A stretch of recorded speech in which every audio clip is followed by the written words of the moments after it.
ಇದು ಶಾವಿಗೆಯನ್ನು ಜಡೆ ಆಕಾರದಲ್ಲಿ ಮಾಡಿ ಇಟ್ಟಿದ್ದಾರೆ. ಇದು ಮದುಮಗಳನ್ನು ಪತಿಯ ಗೃಹಕ್ಕೆ ಕಳಿಸುವಾಗ ಮಡಿಲಕ್ಕಿ ಕೊಡ್ತಾರಲ್ವ, ಅದರಲ್ಲಿ ಇಡೋದಿಕ್ಕೆ ಅಂತ ಹೇಳಿಬಿಟ್ಟು ಶಾವಿಗೆಯನ್ನು ಸ್ವಲ್ಪ ಅಲಂಕಾರಿಕವಾಗಿಟ್ಟರೆ ಇನ್ನೂ ಚೆನ್ನಾಗಿ ಅನಿಸುತ್ತಲ್ವ. ಅದಕ್ಕೆ ಬಹುಶಃ ಯೂಟ್ಯೂಬಲ್ಲಿ ಇದೇ ಮೊದಲ ಬಾರಿಗೆ ಅಂದ್ಕೊಳ್ತೀನಿ ಈ ಥರ ಒಂದು ಶಾವಿಗೆ ಮಾಡ್ತಾ ಇರುವ ಘಟಕವನ್ನು ತೋರಿಸ್ತಾ ಇರೋದು. ನಮಸ್ಕಾರ ಎಲ್ರಿಗೂ. ಶಿವಮೊಗ್ಗದಿಂದ 30 ಕಿಲೋಮೀಟರ್ ದೂರದಲ್ಲಿ ಸುರಹೊನ್ನೆ ಅಂತ ಹೇಳಿಬಿಟ್ಟು ಒಂದು ಗ್ರಾಮದಲ್ಲಿ ಈ ರೀತಿ ಶಾವಿಗೆ ಮಾಡ್ತಾರೆ. ಇದನ್ನು ಚಿರೋಟಿ ರವೆಯಿಂದ ಮಾಡ್ತಾರೆ. ಇದು ರಾತ್ರಿ ಪಾಳಿನಲ್ಲಿ ಕೆಲಸ ಮಾಡ್ತಾ ಇರುವಾಗ ನಾನು ವಿಡಿಯೋ ಮಾಡಿದೆ. ಚಿರೋಟಿ ರವೆಯನ್ನು ಕಲಸಿ ಅದನ್ನು ಯಂತ್ರಕ್ಕೆ ಕೊಟ್ಟು ಎಳೆ ಎಳೆಯಾಗಿ ಶಾವಿಗೆ ಬಂದಾಗ ಅದನ್ನು ಈ ಹೆಣ್ಣುಮಕ್ಕಳು ತಗೊಂಡ್ಬಿಟ್ಟು ಕೋಲಿನ ಮೇಲೆ ಈ ಥರ ಹರಡಿದಾಗ ರಾತ್ರಿ ಇಡೀ ಒಣಗ್ತಾ ಇರುತ್ತೆ. ಅದಕ್ಕೋಸ್ಕರ ಇಲ್ಲಿ ಫ್ಯಾನ್ಗಳನ್ನು ಕೂಡ ಅಳವಡಿಸಿದ್ದಾರೆ. ಮಾರನೇ ದಿನ ಇದನ್ನು ಎಲ್ಲ ಅಳತೆ ಮಾಡಿಬಿಟ್ಟು ಪ್ಯಾಕ್ ಮಾಡ್ತಾರೆ. ಇಷ್ಟು ಉದ್ದದ ಶಾವಿಗೆಯನ್ನು ಕೋಲಿನ ಮೇಲೆ ಹಾಕಿ ಹರಡೋದಾಗಲಿ ಕೋಲಿನಿಂದ ಅದನ್ನು ತೆಗೆಯೋದಾಗಲಿ ತುಂಬ ಚೆನ್ನಾಗಿ ಮಾಡ್ತಾಯಿದ್ರು ಹೆಣ್ಮಕ್ಳು. ಈ ಘಟಕದ ಫೋನ್ ನಂಬರ್ ಕೂಡ ನಾನು ಡಿಸ್ಕ್ರಿಪ್ಷನ್ ಬಾಕ್ಸಲ್ಲಿ ಕೊಟ್ಟಿರ್ತೀನಿ, ಬೇಕಾದವರು ಕಾಂಟ್ಯಾಕ್ಟ್ ಮಾಡಬಹುದು.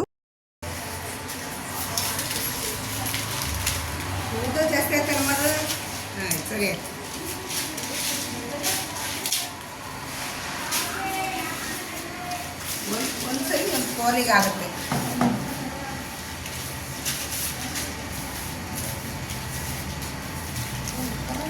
ಇದು ಒಣಗಿದ ಮೇಲೆ ಕಟ್ ಮಾಡ್ತೀರಲ್ವಾ?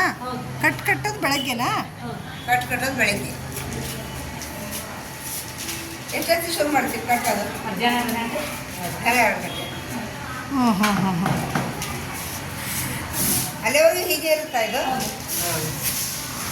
ಅವಾಗ ಕಟ್ಟಿಬಿಟ್ಟು ತೂಕ ಮಾಡ್ತೀರಾ?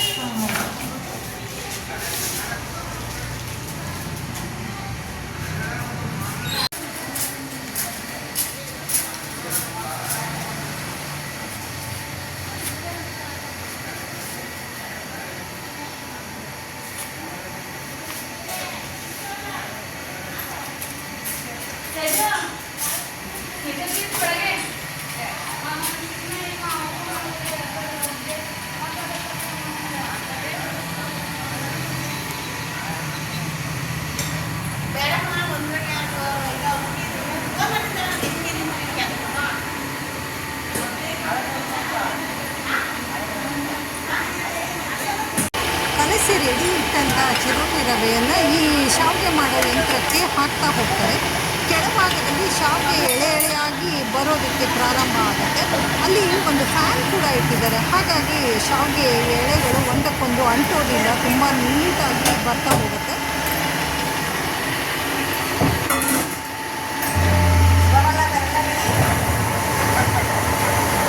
ಈ ಬರ್ತಾ ಇರುವಂತಹ ಈ ಶಾವಿಗೆ ಎಳೆಗಳನ್ನು ಹೇಗೆ ಈ ಹೆಣ್ಣುಮಗಳು ತಗೊಳ್ತಾ ಇದ್ದಾರೆ ನೋಡಿ. ತಗೊಂಡ್ಬಿಟ್ಟು ಕೋಲಿನ ಮೇಲೆ ಹರಡ್ತಾರೆ.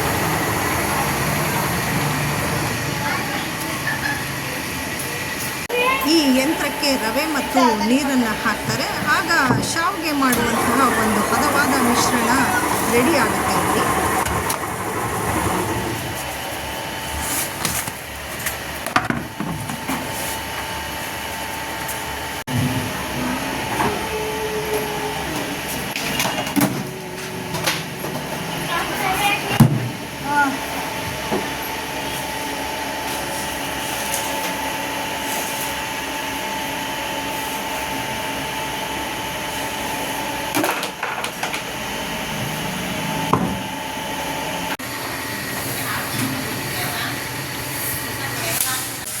ಇಲ್ಲಿ ಇಲ್ಲಿವರೆಗೆ ನಾವು ನೋಡಿದ್ದು ಶಾವಿಗೆಯನ್ನು ಮಾಡಿ ಒಣಗೋದಕ್ಕೆ ಅಂತ ಹೇಳಿಬಿಟ್ಟು ಕೋಲ್ಗಳ ಮೇಲೆ ಹರಡ್ತಾರೆ.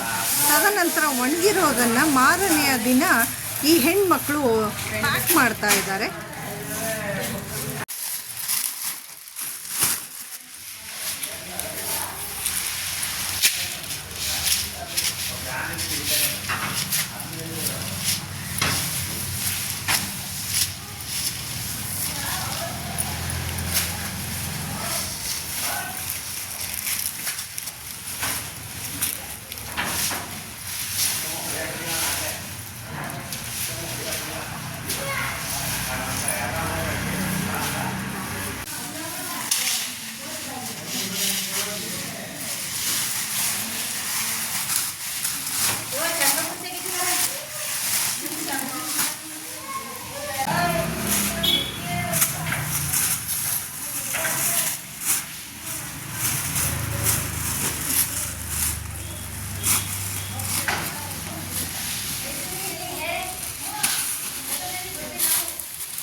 ಶಾವಿಗೆಯ ಪ್ಯಾಕೆಟ್ಗಳು ರೆಡಿ ಆಯಿತು.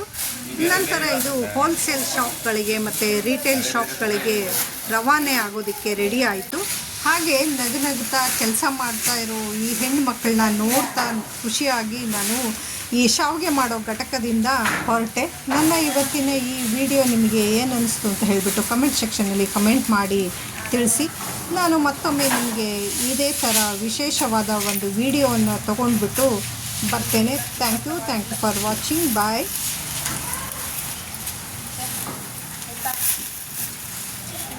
ಊಟ